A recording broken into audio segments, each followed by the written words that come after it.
सोमनाथाय नमः। ॐ मल्लिकार्जुनाय नमः। ॐ महाकालेश्वराय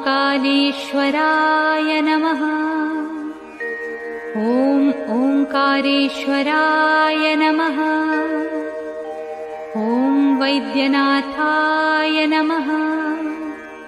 ॐ भीमशंकराय नमः। ॐ रामेश्वराय नमः।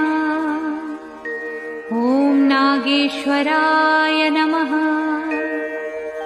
ॐ विश्वेश्वराय नमः। ॐ त्र्यंबकेश्वराय नमः।